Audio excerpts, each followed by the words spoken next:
അള്ളാഹുവിനെ അനുസരിക്കുന്ന ഒരു മുസ്ലിം ആണെങ്കിൽ അവനിൽ നല്ല സ്വഭാവമാണ്, ആരോടും നല്ല സ്വഭാവം. ഏത് മതക്കാരനോടും, ഏത് ജാതിയാകട്ടെ, ഏതാളാകട്ടെ, നല്ല വൃത്തിയുള്ള സ്വഭാവം, സ്നേഹമസൃണമായ സ്വഭാവം. സ്നേഹമസൃണമായ സ്വഭാവങ്ങളിൽ ഏറ്റവും വലിയ സ്വഭാവം ഏതാണെന്നറിയോ നിങ്ങൾ? പക്ഷെ നമുക്കത് സ്വീകരിക്കാൻ കഴിയണം മനസ്സിരുത്തിയിട്ട്. എന്താണത്? വിട്ടുവീഴ്ച ചെയ്യുന്ന സ്വഭാവം. അതാണ് ഏറ്റവും വലിയ സ്വഭാവം. ഉമ്മമാരെ, പെങ്ങന്മാരെ, സഹോദരിമാരെ, സഹോദരങ്ങളെ, വിട്ടുവീഴ്ച ചെയ്യുന്ന സ്വഭാവം. പണ്ടെന്നോ പറഞ്ഞത് ഇപ്പോഴും തങ്ങി നിൽക്കുന്നില്ലേ? പണ്ടെന്നോ ചെയ്തതിന്റെ പേരിൽ എപ്പോഴും ചെറിയൊരു കുശുമ്പ് ഇപ്പോഴും നിൽക്കുന്നില്ലേ? ഹജ്ജിന് പോകുമ്പോൾ പൊരുത്തപ്പെടിച്ചിട്ടും കറ മാറാതെ നിൽക്കുന്നില്ലേ? പിന്നെ നമ്മളെന്തൊരു മുസ്ലിമാ? അഫ്ളലു അഖ്ലാഖിൽ മുസ്ലിമീൻ അൽ അഫ്വു സദഖ റസൂലുള്ളാഹി സ്വല്ലല്ലാഹു അലൈഹി വസല്ലം. മുസ്ലിമിന്റെ സ്വഭാവത്തിലെ ഏറ്റവും ഉത്കൃഷ്ടമായ സ്വഭാവം വിട്ടുവീഴ്ച മനോഭാവമാണ്. പൊരുത്തപ്പെട്ടു കൊടുക്കാനുള്ള മനോഭാവം, വിട്ടുവീഴ്ച ചെയ്യാനുള്ള മനോഭാവം. ഉമ്മമാരെ നിങ്ങൾ നോക്ക്, ബീവി ആയിഷ റളിയല്ലാഹുവിനെ പറ്റി അന്നത്തെ മുനാഫിഖുകൾ ആരോപിച്ച ആരോപണം ഖുർആനിൽ അല്ലാഹു തആല വിശദമായി പറയുന്നുണ്ട്. ആയിഷ ബീവിന്റെ മഹത്വം ഖുർആനിൽ അല്ലാഹു തആല രേഖപ്പെടുത്തിയത് 1-2 ആയത്തിലൂടെയല്ല, 18 ആയത്തിലൂടെയാണ്. അത്രയും മഹത്വമുള്ള ബീവിയാണ് ബീവി ആയിഷ റളിയല്ലാഹു അൻഹ.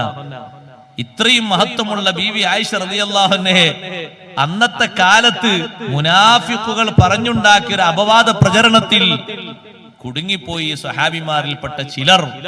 അവര് സാധാരണ ആൾക്കാരല്ല, വലിയ മഹത്തുള്ളവരാണ്. അക്കൂട്ടത്തിൽപ്പെട്ട ഒരു മഹാനാണ് ഹസ്സാൻ ഇബ്നു സാബിത്ത് റളിയല്ലാഹു അൻഹു. ബദരീങ്ങളിൽപ്പെട്ട മഹാനാണ്. പക്ഷെ ആ ഹസ്സാൻ റളിയല്ലാഹു അൻഹു എപ്പോ ആയിഷ ബീവി റളിയല്ലാഹു അൻഹയുടെ വീട്ടിലേക്ക് വന്നാലും ഇരിക്കാനുള്ള കസേര വെച്ചിട്ട് ഇരിക്കാൻ പറയും ബഹുമാനത്തോടെ. ഹസ്സാൻ റളിയല്ലാഹു അൻഹുവോട് ആയിഷ ബീവിന്റെ മനസ്സിൽ യാതൊരു കുശുമ്പുമില്ല. ചോദിച്ചു പലരും, എന്തിനാണ് ഹസ്സാൻ ഇബ്നു സാബിത്ത് തങ്ങളെ നിങ്ങൾ ഇങ്ങനെ സ്വീകരിക്കുന്നത്? നിങ്ങളെപ്പറ്റി അന്ന് മുനാഫിഖുകൾ പറഞ്ഞുണ്ടാക്കിയ അപവാദ പ്രചരണത്തിന് കുടുങ്ങിയ ആളല്ലേ ഹസ്സാൻ ഇബ്നു സാബിത്ത് റളിയല്ലാഹു അൻഹു. പക്ഷേ മഹദി പറയുന്നത് എന്താണെന്നറിയോ? നിങ്ങളൊന്നും കാണാത്തൊരു നന്മ, ആർക്കും കിട്ടാത്തൊരു മഹിമ ഹസ്സാൻ ഇബ്നു സാബിത്ത് റളിയല്ലാഹു അൻഹുവിന് അല്ലാഹു കൊടുത്തിട്ടുണ്ട്. എന്താണത്? അല്ലാഹുവിന്റെ റസൂലിനെ മദ്ഹ് ചെയ്തതിന്റെ പേരിൽ ജിബ്രീലിന്റെ സഹായം കിട്ടിയ ആളാണ്. ഒരു സാധാരണ വ്യക്തിയല്ല. ഒരൊറ്റ വരി മതി ഹസ്സാൻ ഇബ്നു സാബിത്ത് തങ്ങൾക്ക് സ്വർഗ്ഗത്തിലെത്താൻ. ഫഇന്ന അബീ വവാലിദതീ വഇർളി ലിഇർളി മുഹമ്മദിൻ മിൻകും വിഖാഉ. ഹസ്സാൻ ഇബ്നു സാബിത്ത് റളിയല്ലാഹു അൻഹു പറഞ്ഞില്ലേ അല്ലാഹുവിന്റെ റസൂലിനോട്, എന്റെ ഉപ്പയും എന്റെ മാതാവും എന്റെ അഭിമാനവും തങ്ങളുടെ അഭിമാനം കാക്കാനുള്ളതാണ് നബിയെ. ഞാൻ ഇവിടെ ജീവിക്കുന്നത് വെറുതെയല്ല, എന്റെ ഉപ്പ ജീവിക്കുന്നത് വെറുതെയല്ല, എന്റെ ഉമ്മ ജീവിക്കുന്നത് വെറുതെയല്ല, എല്ലാം തങ്ങളുടെ അഭിമാനം സംരക്ഷിക്കാനാണ്. ആ ഒരൊറ്റ വരി മതി ഹസ്സാൻ ഇബ്നു സാബിത്ത് തങ്ങൾക്ക് സ്വർഗ്ഗത്തിലെത്താൻ. അല്ലാഹുവിന്റെ റസൂല് ബഹുമാനിച്ച ഒരു മഹാനെ ഞാനെങ്ങനെ ബഹുമാനിക്കാതിരിക്കും? അതുകൊണ്ടാണ് ഞാൻ വലിയ ബഹുമാനം കൊടുക്കുന്നതെന്ന് ബീവി ആയിഷ റളിയല്ലാഹു അൻഹ പറയുമ്പോ, ഉമ്മമാരെ, ആയിഷ ബീവിയെ പറഞ്ഞവരെ പറ്റി ആയത്തിറങ്ങിയിട്ടും ആയിഷ ബീവിന്റെ മനസ്സിൽ യാതൊരു കുശുമ്പും കുറുമ്പുമില്ല. നല്ല വിട്ടുവീഴ്ചയുടെ, നല്ല ബഹുമാനത്തിന്റെ മനസ്സാണ്. ആ മനസ്ഥിതിയാണ് സഹോദര സ്വീകരിക്കേണ്ടത്. നിന്റെ 2 കൂട്ടുകാരെ നീ കാണുമ്പോ അവരോട് മുഖാമുഖം നോക്കിയിട്ട് പുഞ്ചിരിക്കേണ്ടതിനു പകരം, കൈ കൊടുക്കേണ്ടതിനു പകരം നിന്റെ മുഖം കറുപ്പിച്ച് നിന്റെ കൈ അങ്ങോട്ട് മാറ്റിയിട്ട് പിശുക്ക് കാണിച്ചിട്ട് നീ നടന്നു പോകുമ്പോ കാണുന്നവര് നിന്നെ പറ്റി ചോദിക്കും, എന്തേ അയാൾക്ക് അയാളോട് വല്ലതുണ്ടോ? അത് ഇന്നൊന്നര ഉള്ളതല്ല, കുറെ കാലം മുമ്പുള്ളതാണ്. സുബ്ഹാനല്ലാഹ്, അങ്ങനെ ഒരു മറുപടിയാണ് വരുന്നതെങ്കിൽ മനസ്സ് എത്രമാത്രം ദൂഷ്യമാണ്. വിട്ടുവീഴ്ച ചെയ്ത് ജീവിക്കാനുള്ള സ്വഭാവം ഉണ്ടോ? ഏറ്റവും വലിയ സ്വഭാവം അതാണ്. ഇമാമിങ്ങളൊക്കെ പഠിപ്പിച്ച സ്വഭാവം അതാണ്. മഹാന്മാരായ മഹാന്മാരിൽ നിന്നൊക്കെ പകർത്താൻ പറ്റുന്ന സ്വഭാവം അതാണ്. തന്നെ ആക്രമിച്ചവർക്ക് മാപ്പ് കൊടുക്കാൻ ഒരു ചെറിയ ആളുകളല്ല, വലിയൊരു ആൾക്കൂട്ടം ആക്രമിച്ചിട്ടും അവർക്ക് മൊത്തത്തിൽ അങ്ങ് മാപ്പ് കൊടുക്കുമ്പോ ആ മനസ്സിന്റെ സ്വഭാവം എത്ര വലിയ സ്വഭാവമാണ്. വിട്ടുവീഴ്ച ചെയ്യാനുള്ള കഴിവ് വലിയ കഴിവാണ്, ചെറുതല്ല. അത് പറഞ്ഞാ പോരാ, നമ്മളെ ജീവിതത്തിൽ ശീലിക്കണം, ജീവിതത്തിൽ പാഠമാക്കണം. എന്നോട് എന്റെ ശിഷ്യന്മാർ ചോദിക്കും, ഉസ്താദേ ദർസിൽ ഓതുന്ന കുട്ടികൾ ചോദിക്കും, നിങ്ങൾ എന്തിനാ ദർസിന്ന് ചാടിപ്പോയ ആൾക്കാർ, ദർസിന്ന് അങ്ങനെ ഒരു പോക്കുണ്ടല്ലോ, ചാടിയിട്ടൊരു പോക്ക്, നടന്നു പോകാൻ കഴിയാത്തോണ്ട് ചാടിപ്പോയ ആൾക്കാർ വരുമ്പോ പിന്നെ എന്തിനാ നിങ്ങൾ സ്വീകരിക്കുന്നത്? ഞാൻ പറഞ്ഞ അവർ മോശമാകണം എന്നല്ലല്ലോ നമ്മൾ ഉദ്ദേശിക്കേണ്ടത്, അവർക്ക് അന്ന് അങ്ങനെയാ തോന്നിയത്, അതുകൊണ്ട് എല്ലാ കാലത്തും അങ്ങനെ ആയിക്കോട്ടെ. അങ്ങനെ ചിന്തിക്കാൻ പറ്റുമോ? നന്നാകണം എന്നല്ലേ ചിന്തിക്കേണ്ടത്, നല്ല മനസ്സോടല്ലേ സ്വീകരിക്കേണ്ടത്. അള്ളാഹ് മാപ്പായി കൊടുക്കട്ടെ, നന്നാക്കട്ടെ എന്നല്ലേ പറയേണ്ടത്. അതിന് എത്ര പേർക്ക് കഴിയും? എത്ര പേര് വിട്ടുവീഴ്ച കൊടുക്കും? ഇപ്പൊ ഹജ്ജിന് പോയ ഹജ്ജാജിമാര്, ഹാജി സംഘത്തെ ഹജ്ജക്ക് അള്ളാഹു കബൂലായി കൊടുക്കട്ടെ. വല്ലാത്ത രസങ്ങളാണ്. ഹജ്ജിന് യാത്രയപ്പ് നൽകാൻ പോയപ്പോ പരിചയമുള്ള ഒരാളോട് പറഞ്ഞു, നിങ്ങൾ ഹജ്ജിന് പോകല്ലേ? ഹജ്ജിന് പോകാണ്. ഒരുപാട് കാലത്തെ തേട്ടം കൊണ്ട് അള്ളാഹു നൽകിയ തൗഫീഖല്ലേ? അതെ, 10-30 കൊല്ലായി ആഗ്രഹിക്കണ്, ഇപ്പോഴാണ് അവസരം കിട്ടിയത്. നിങ്ങളും മറ്റാളും തമ്മിൽ ചെറിയൊരു ഉടക്കില്ലേ? അതൊന്ന് നേരത്തെ പറഞ്ഞ് റെഡിയായി തീർത്തുന്നു. പക്ഷെ ഇപ്പോഴും ആ സംസാരങ്ങളും സ്വഭാവങ്ങളും ഒന്നും റെഡിയായി വന്നിട്ടില്ല. സ്വന്തം സഹോദരനാണ്. നിങ്ങൾ അങ്ങോട്ടും അവിടുന്ന് ഇങ്ങോട്ടൊക്കെ വന്നൊന്ന് ഭക്ഷണം കഴിച്ച് നല്ല മനസ്ഥിതിയോടെ നല്ല സ്നേഹത്തോടെ പൊരുത്തത്തോടെ പോയാൽ ഒന്നുകൂടി ഹൈറല്ലേ എന്ന് പറയുമ്പോ പോകാൻ ഉദ്ദേശിച്ച ആള് പറയുന്നത്, അതിന് ഉസ്താദെ ഞാൻ മരിക്കാൻ പോകുമൊന്നുമല്ല. പിന്നെന്താ വേദനെടുക്കേണ്ടത്? പിന്നെന്താ സഹോദരങ്ങളെ ഓതിക്കൊടുക്കേണ്ടത്? മനുഷ്യന്റെ മനസ്സിന്റെ കറുപ്പാണ്.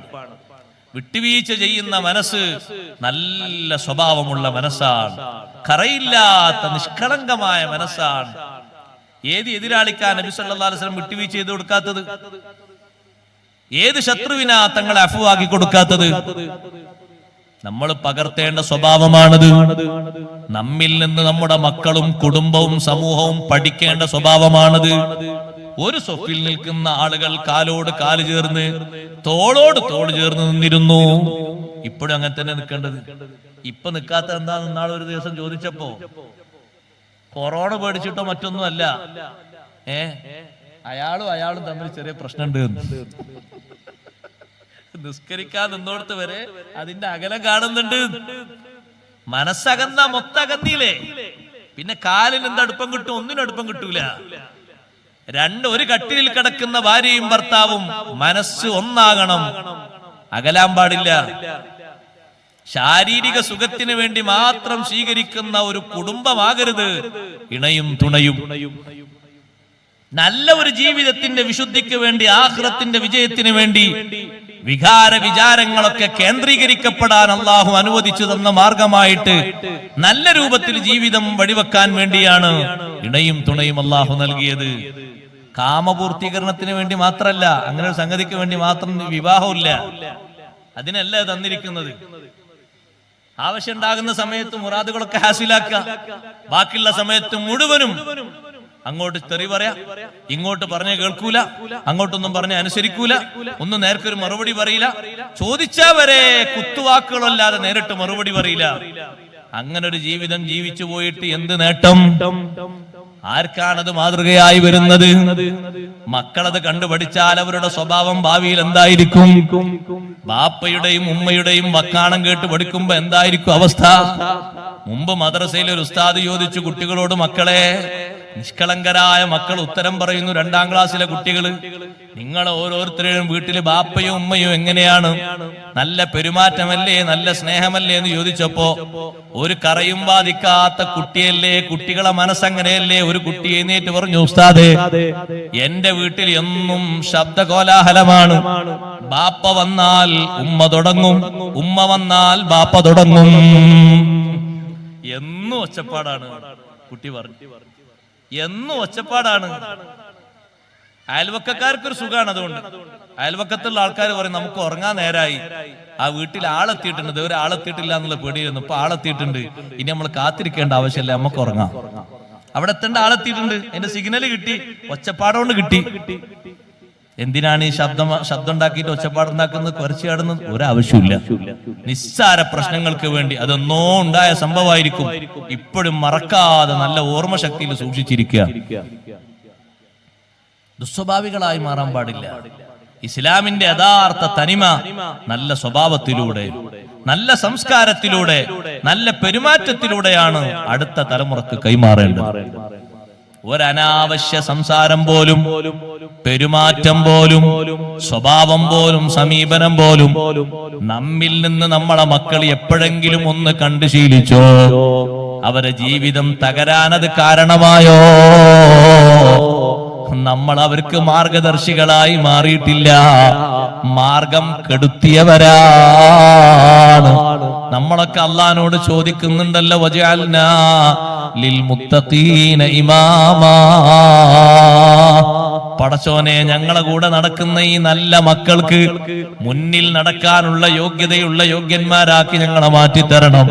ബാപ്പയും ദ്വാർക്കുന്നുണ്ട്, ഉമ്മയും ദ്വാർക്കുന്നുണ്ട്. എന്താണ് ആ നല്ല മാതൃക? നല്ല സ്വഭാവങ്ങൾ അവർക്ക് പകർത്തി കൊടുക്കലാണ്, നല്ല സമീപനങ്ങൾ അവർക്ക് പകർത്തി കൊടുക്കലാണ്, നല്ല ഇബാദത്ത് അവർക്ക് പകർത്തി കൊടുക്കലാണ്. ഉമ്മാന്റെ ഇബാദത്ത് കണ്ടിട്ടല്ലേ മക്കൾ ഇബാദത്ത് ചെയ്യുന്നത്? തീർത്തും അങ്ങനെയാണ്.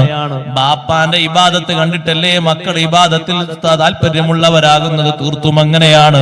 ഹസൻ ഇബ്നു സ്വാലിഹും അലി ഇബ്നു സ്വാലിഹും രണ്ട് മഹാന്മാരും ഇബാദത്തിൽ സജീവമായത് ഉമ്മാന്റെ ഇബാദത്ത് കണ്ടുകൊണ്ടാണ്.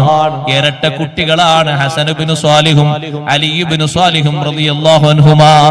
താബിയുകളാണ്, സ്വഹാബിമാരല്ല. ഒരേ മണിക്കൂറിനുള്ളിൽ ജന്മം ചെയ്തവരാണ്.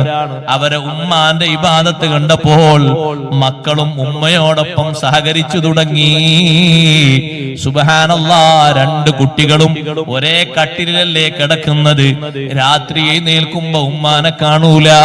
അവര് പോയി നോക്കുമ്പോ ഉമ്മ നിസ്കാരമുറിയിലാണ്. സുബ്ഹിന്റെ മുമ്പ് തന്നെ ഉമ്മ നിസ്കരിച്ചു തുടങ്ങി. കുറച്ചുകൂടി മക്കളങ്ങ് വലുതായി, ഒരു 8-9 വയസ്സായപ്പോ ഉമ്മാനോട് പറഞ്ഞു, ഉമ്മ നിങ്ങൾക്ക് പ്രായം ഏറെയായില്ലേ, രാത്രി മുഴുവനും നിസ്കരിച്ച് ഉറക്കമൊഴിച്ചിട്ട് ഉമ്മാന്റെ ശരീരം ക്ഷീണിക്കരുത്. ഒരുപാട് കാലം ഉമ്മാനെ ഞങ്ങൾക്ക് വേണം, നല്ല ആരോഗ്യം നിങ്ങൾക്കുണ്ടാകണ്ടേ ഉമ്മ. അതുകൊണ്ട് ഞാനും എന്റെ ജേട്ടനും കൂടിയിട്ട് നിങ്ങളുടെ രാത്രിയുടെ കുറച്ച് സമയം ഇങ്ങോട്ട് സ്വീകരിക്കാം, രാത്രിയുടെ സമയം ഇങ്ങോട്ട് സ്വീകരിക്കാം. അതുകൊണ്ട് ഉമ്മ ഞങ്ങളോട് സഹകരിക്കണം. ഉമ്മ പറഞ്ഞു, മക്കളെ എങ്ങനെയാണ് സഹകരിക്കേണ്ടത്? ജേട്ടൻ പറയുന്നു, അലി ഇബ്നു സ്വാലിഹ് റളിയല്ലാഹു അൻഹു പറയുന്നു, രാത്രിയുടെ ആദ്യ സമയം ഞാൻ ഉറങ്ങും. ഞാൻ ഉറങ്ങിയിട്ട് കുറച്ച് സമയം കഴിഞ്ഞാൽ ഞാൻ എഴുന്നേറ്റ് നിസ്കരിക്കും. അപ്പോൾ ഉമ്മ ഉറങ്ങണം, പിന്നെ ഉമ്മ എഴുന്നേൽക്കണം, ഉമ്മ നിസ്കരിക്കണം, പിന്നീട് ഉമ്മ ഉറങ്ങണം. അപ്പൊ അനിയൻ എഴുന്നേറ്റ് അനിയൻ നിസ്കരിക്കും. സുബഹിന്റെ വാങ്ക് കൊടുക്കുമ്പോ 3 പേർക്കും ഒരുമിച്ച് എഴുന്നേറ്റ് സുബഹിൽ നിന്ന് ഫർള് നിസ്കരിക്കാം. തഹജ്ജുദ് നിസ്കാരം എന്ന് പറയുന്ന വലിയൊരു ഇബാദത്തില് ഉമ്മാന്റെ ഇബാദത്തിന്റെ സമയം മക്കള് പകുത്തു വാങ്ങുകയാണ്. സുബ്ഹാനല്ലാഹ്, കേൾക്കണോ സഹോദരങ്ങളെ, സഹോദരിമാരെ? ഉമ്മാക്ക് പ്രായം കൂടിയപ്പോ ഉമ്മാന്റെ സഹായത്തിന് വേണ്ടി ഒരടിമ സ്ത്രീയെ ഈ 2 മക്കളും കൂടി ആ വീട്ടിൽ വാങ്ങി. വേലക്ക് വേണ്ടി വാങ്ങിയതാണ്. ഇവരുടെ നിസ്കാരം പോലെ അടിമ സ്ത്രീയും രാത്രി എഴുന്നേറ്റ് നിസ്കാരം തുടങ്ങി. അടിമ സ്ത്രീ അവരെ വിളിച്ച് എഴുന്നേൽപ്പിച്ചതല്ല, അവരുടെ വീടിന്റെ സൗന്ദര്യം അതങ്ങനെ അടിമ സ്ത്രീയും പകർത്തിയെടുത്തു. ഈ 2 മക്കളും കല്യാണം കഴിച്ചപ്പോ ഇനി ഉമ്മാന്റെ സഹായത്തിന് നമ്മളെ കുട്ടികൾ, നമ്മളെ മക്കൾ തന്നെ ഉണ്ടല്ലോ, നമ്മുടെ ഭാര്യമാരുണ്ടല്ലോ. അതുകൊണ്ട് അടിമ സ്ത്രീയെ നമുക്ക് വിൽക്കാമെന്ന് കരുതിയിട്ട് അടിമ സ്ത്രീയെ ഒരാൾക്ക് അവര് വിറ്റു. ആ വിറ്റ വീട്ടിൽ അടിമ സ്ത്രീ പോയി താമസിക്കുമ്പോ അന്ന് രാത്രി സുബ്ഹിന്റെ മുമ്പ് ഇവിടെ നിന്ന് എഴുന്നേറ്റ് പതിവാക്കി അതേ സമയത്ത് ആ വീട്ടിൽ നിന്ന് എഴുന്നേറ്റപ്പോ യജമാനൻ ചൂടായി പോയി. എന്തിനാണ് ഈ സമയത്ത് നീ എഴുന്നേൽക്കുന്നത്? എല്ലാവരുടെയും ഉറക്കം കെടുത്താനാണോ? ബാങ്ക് കൊടുത്തിട്ട് എണീറ്റാ പോരെ, നീ എത്ര വലിയ നിസ്കാരക്കാരിയാകണ്ട എന്ന് കയർത്ത് ചൂടായപ്പോ അടിമ സ്ത്രീയുടെ മനസ്സ് വേദനിച്ചു, പൊട്ടി പൊട്ടി കരഞ്ഞുപോയി.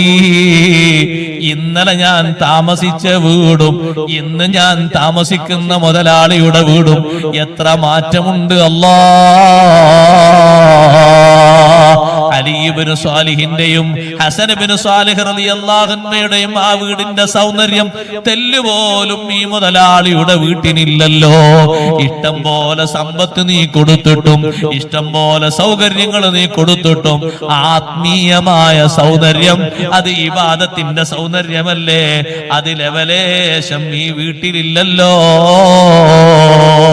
പിറ്റേന്ന് രാവിലെ അടിമ സ്ത്രീ ഇവരുടെ അടുത്ത് വന്നിട്ട് പറയുന്നു, ഹസൻ ഇബ്നു സ്വാലിഹ് തങ്ങളോടും അലി ഇബ്നു സ്വാലിഹ് തങ്ങളോടും, വേലക്കാരിയായിട്ട് എന്നെ ആവശ്യമില്ലെങ്കിലും നിങ്ങൾ എന്നെ തിരിച്ചെടുക്കുമോ?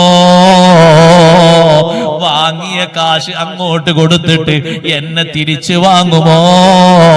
എന്തേന്ന് ചോദിച്ചപ്പോ ആ അടിമ സ്ത്രീ പറഞ്ഞു, ഇവിടെന്ന് ഞാൻ എഴുന്നേറ്റ് പതിവായതുപോലെ സുബഹിന്റെ മുമ്പ് ഞാൻ ആ വീട്ടിൽ എഴുന്നേറ്റ് പതിവായപ്പോ ഇന്നലെ തന്നെ യജമാനൻ എന്നോട് ചൂടായി, എഴുന്നേൽക്കാൻ എന്നെ സമ്മതിച്ചില്ല.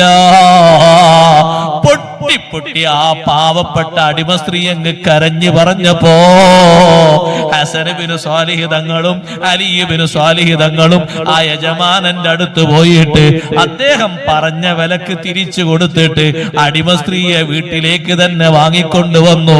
മരണം വരെ നിങ്ങൾ ഇവിടെ താമസിച്ചോ, എങ്ങോട്ടും പോകേണ്ടതില്ല. കുറച്ചു കാലം കഴിഞ്ഞപ്പോ അവരെ ഉമ്മ വഫാത്തായി. അപ്പൊ ഈ രണ്ട് മക്കളുടെയും തീരുമാനം എന്താണെന്നറിയോ?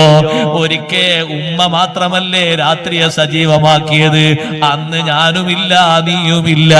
പിന്നെ ഉമ്മാനോടൊപ്പം ചേർന്നിട്ട് രാത്രി നമ്മൾ മൂന്നായി ഭാഗിച്ച്, ഒരു ഭാഗം നിങ്ങളും ഒരു ഭാഗം ഞാനും എടുത്ത് ഒരു ഭാഗം ഉമ്മാക്കും കൊടുത്തില്ലേ? ഇപ്പൊ ഉമ്മ പോയില്ലേ, ഇനി രാത്രി മുഴുവനും നമുക്ക് രണ്ടുപേർക്കും ഭാഗിക്കാം.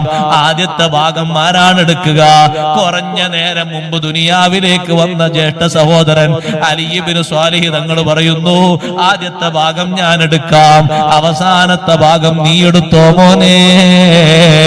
ആ ഉമ്മ ജീവിച്ച വീടിന്റെ സൗന്ദര്യം മക്കളേത് രൂപത്തിലാ സ്വീകരിക്കുന്നത്?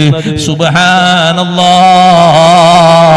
ഈ ഒരു മാതൃക മക്കൾക്ക് വന്നതെങ്ങനെ? ആ ഉമ്മാന്റെ ഇബാദത്തിന്റെ സൗന്ദര്യമാണ്. ഉമ്മമാരെ മാതൃകായോഗ്യരായി നിങ്ങൾ ജീവിച്ചാൽ, ഉപ്പമാരെ മാതൃകായോഗ്യരായി ജീവിച്ചാൽ നിങ്ങളെ മക്കള് നല്ല മക്കളായി മാറും. ആൺമക്കളും പെൺമക്കളും നിങ്ങൾ കിടക്കുന്ന മണ്ണിലെത്തുമ്പോ, ഖബറിലെത്തുമ്പോ അവരെ ഇബാദത്തിന്റെ സൗന്ദര്യം കണ്ട് ആനന്ദിച്ച് കിടക്കാം. ചിതലരിക്കാതെ, പുഴുക്കള് വന്ന് തിന്നാതെ, എല്ല് പറിച്ചെടുത്ത് മണ്ണ് ഭക്ഷിക്കാതെ, ഖബറിന്റെ ഫിത്നയില് മലക്കുകളെ ചോദ്യത്തിൽ അകപ്പെട്ട് കുടങ്ങാതെ, നിങ്ങൾ പകർത്തിക്കൊടുത്ത മാതൃകയില് നല്ലവണ്ണം ജീവിക്കുന്ന മക്കളുണ്ടോ? സുഖത്തോടെ അന്തിയുറങ്ങാം. ദുനിയാവിൽ നിങ്ങൾ കിടക്കുന്ന വീടിനേക്കാളും ദുനിയാവിൽ കിടക്കുന്ന മുറിയേക്കാളും നല്ല സുഗന്ധവാസന കിട്ടും.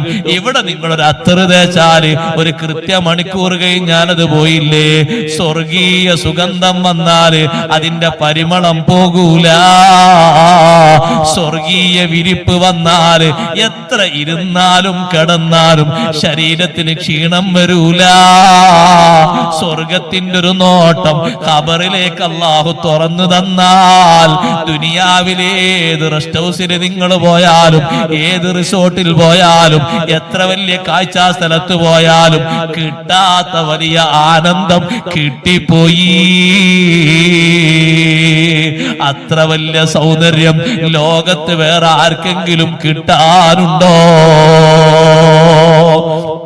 നല്ല നിലക്ക് മാർഗം കാണിച്ചു കൊടുത്ത് നല്ല നിലക്ക് ജീവിച്ച ഈ രണ്ട് മക്കളും സുബ്ഹാനല്ലാഹ് അവർക്ക് വാർദ്ധക്യമെത്തി. ജ്യേഷ്ഠനും അനുജനും എന്ന് ഞാൻ പറഞ്ഞില്ലേ, പക്ഷേ ഉമ്മ അവരെ പഠിപ്പിച്ച അദബ് കൊണ്ട് നാട്ടുകാര് പഠിച്ചൊരു അദബുണ്ട്.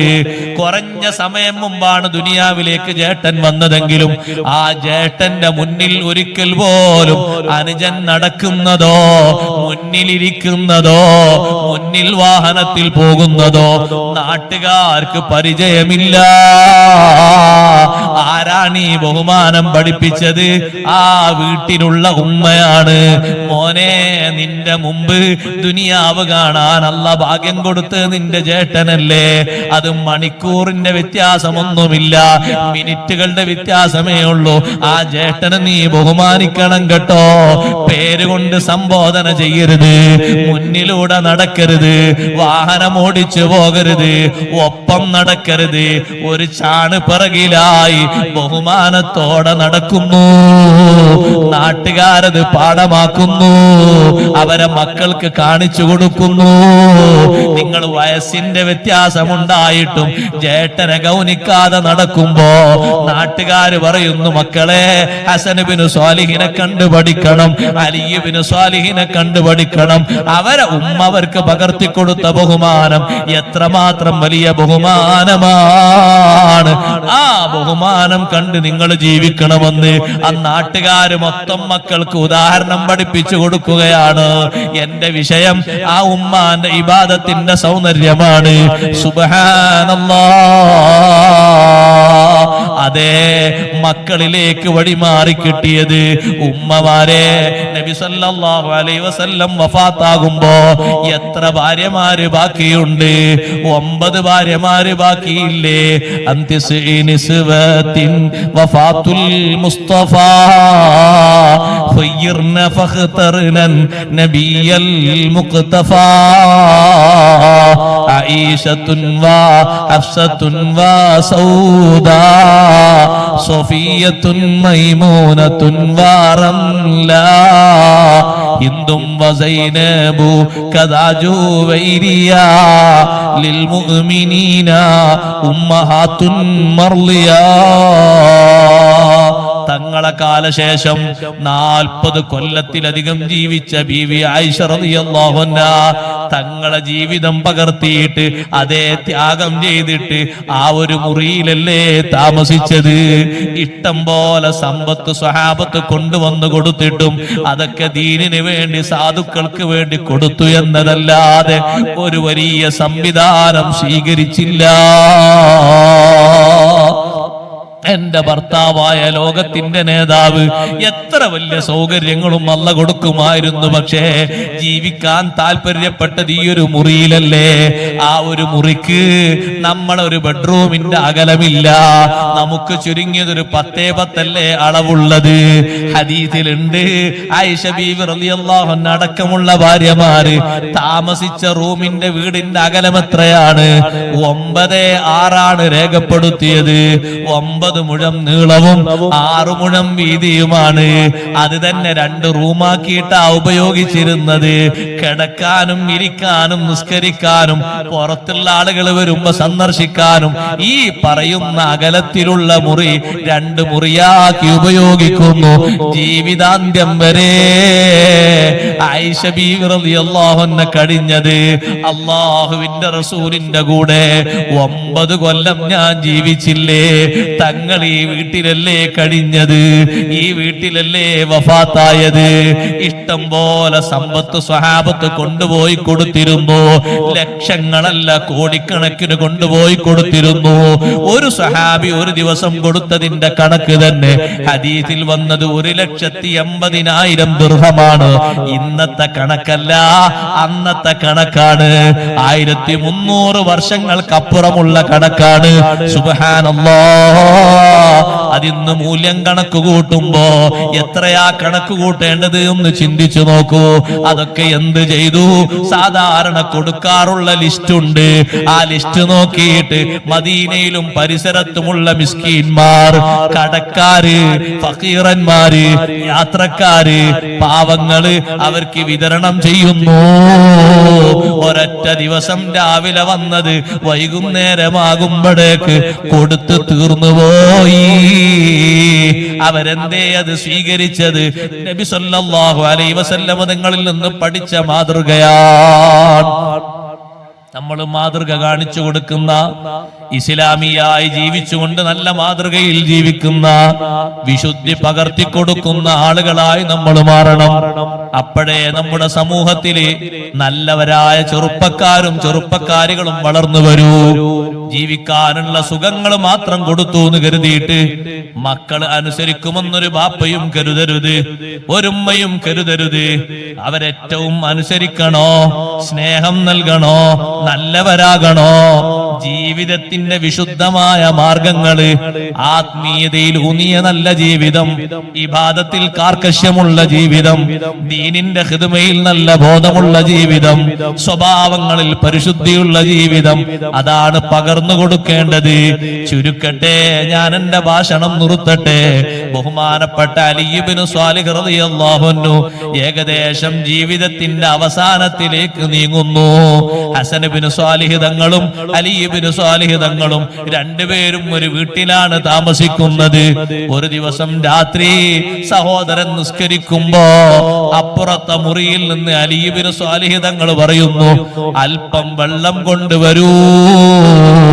സഹോദരൻ ഹസൻ ഇബ്നു സ്വാലിഹ് തങ്ങൾ ഇവിടെ നിസ്കരിക്കുകയാണ്. നിസ്കാരത്തിൽ എന്റെ ജ്യേഷ്ഠൻ വെള്ളം ചോദിക്കുന്നല്ലോ, എനിക്ക് വെള്ളം കൊണ്ടുപോയി കൊടുക്കണമല്ലോ. നിസ്കാരം പെട്ടെന്ന് തന്നെ നിർവഹിച്ച് സലാം വീട്ടിയ ഉടനെ ഒരു പാത്രം വെള്ളവുമായി സ്വന്തം ജ്യേഷ്ഠൻ കിടക്കുന്ന മുറിയിലേക്ക് വെള്ളവുമായി ഓടിച്ചെന്നിട്ട് ഇതാ വെള്ളമെന്ന് പറഞ്ഞപ്പോ ഞാൻ വെള്ളം കുടിച്ചു, എനിക്ക് നല്ല വെള്ളം കിട്ടി. ആരാ നിങ്ങൾക്ക് വെള്ളം കൊണ്ടുവന്നത്? നിങ്ങൾ വെള്ളം ചോദിച്ചത് ഞാനല്ലേ കേട്ടത്? ഞാനപ്പോ നിസ്കാരത്തിലായിരുന്നു, പെട്ടെന്ന് വെള്ളം കൊണ്ട് ഓടി വന്നതല്ലേ. ഇതിനിടക്ക് ആരാ വെള്ളം തന്നത്? സ്വന്തം സഹോദരൻ പറയുന്നു, നല്ലൊരു പാത്രത്തിൽ വെള്ളവുമായി, കാണാ നല്ല ചന്തമുള്ളൊരു മുഖം, കണ്ടാൽ കൊതി തീരാത്തൊരു മുഖം, നല്ലൊരു വ്യക്തിത്വത്തിന്റെ ഉടമ ഇവിടെ വന്നു. മനുഷ്യരൂപത്തിലാ വന്നത്. ചോദിച്ചു, ഞാൻ ആരാണെന്ന് നിനക്കറിയുമോ എന്നോട് ചോദിച്ചു. ഞാൻ പറഞ്ഞു, അറിയില്ല. അന ജിബ്രീൽ, ഞാൻ ജിബ്രീൽ അലൈഹിസ്സലാമാണ്. ഇതാ വെള്ളം കൊണ്ടുവന്നിരിക്കുന്നു, കുടിച്ചോളൂ. ആ വെള്ളം ഞാൻ വാങ്ങി കുടിച്ചു. കൂട്ടത്തിൽ ജിബ്രീൽ അലൈഹിസ്സലാം എന്നോട് പറഞ്ഞു, നിങ്ങളുടെ പ്രവർത്തനവും നിങ്ങളെ ഉമ്മാന്റെ അമലും നിങ്ങളെ സഹോദരന്റെ അമലും നന്ദിയുള്ള അമലായി അള്ളാഹു സ്വീകരിച്ചിരിക്കുന്നു. നിങ്ങൾ അള്ളാഹുവിന് വേണ്ടി ചെയ്ത ഇബാദത്തുകളില്ലേ, ഒന്നും വെറുതെ ആയിട്ടില്ല. അവസാന നേരത്ത് കിട്ടിയ സന്തോഷമാണ്. കുറച്ചു നേരം കഴിഞ്ഞപ്പോൾ ഖിബില ഭാഗത്തേക്ക് നേർക്ക് നേരെ അങ്ങ് കിടന്ന് ലാ ഇലാഹ ഇല്ലല്ലാഹ് സന്തോഷത്തോടെ മഹാനവറുകൾ കലിമ ചൊല്ലി സുന്ദരമായി വേർപിരിയുന്നു. അപ്പൊ നല്ല മാതൃക കാണിച്ചു കൊടുത്തപ്പോ ഉമ്മാന്റെ മാതൃക സ്വീകരിച്ച് ദുനിയാവിൽ നിന്ന് വിടവാങ്ങുന്ന മകൻ അലി ഇബ്നു സ്വാലിഹ് തങ്ങൾ ജിബ്രീൽ അലൈഹിസ്സലാമിന്റെ കയ്യിൽ നിന്ന് കിട്ടിയ വെള്ളവും കുടിച്ചിട്ടാ കലിമ ചൊല്ലി വിടവാങ്ങുന്നത്. നമുക്കും ആഗ്രഹമൊക്കെ ഉണ്ട്, കേൾക്കുമ്പോ നല്ല താല്പര്യമുണ്ട്. കഠിനാധ്വാനം നമ്മുടെ ഭാഗത്തുനിന്ന് വേണം. ഉപ്പമാര് മക്കളെയും കൂട്ടി ഒഴിവുള്ള നേരത്തൊക്കെ ജമാഅത്തിന് പള്ളിയിലെത്തണം. പള്ളിയിൽ ഇരുന്നു കൊണ്ട് കുറച്ചെങ്കിലും നേരം, ഒരു 10 മിനിറ്റെങ്കിലും ഖുർആൻ ഓതുക. ഏതെങ്കിലും ഒരു ടൈമിൽ, വീട്ടിലാണെങ്കിൽ വീട്ടിലിരുന്ന് ഖുർആൻ ഓതുക. ദിക്റുകളൊക്കെ മക്കളും കുടുംബവും ഒരുമിച്ച് ഹദ്ദാദൊക്കെ ചൊല്ലി പതിവാക്കുക, ശീലാക്കുക. നല്ല നല്ല കാര്യങ്ങളിൽ സജീവമാകുക, നല്ല മാതൃകകൾ സൃഷ്ടിച്ചെടുക്കുക. കുടുംബത്തെ ഒന്നാകെ സ്നേഹത്തോടെ സമീപിച്ചുകൊണ്ട് ബന്ധം ഊട്ടിയുറപ്പിക്കുക. അല്ലാഹു നമുക്ക് ഖൈർ നൽകുമാറാകട്ടെ.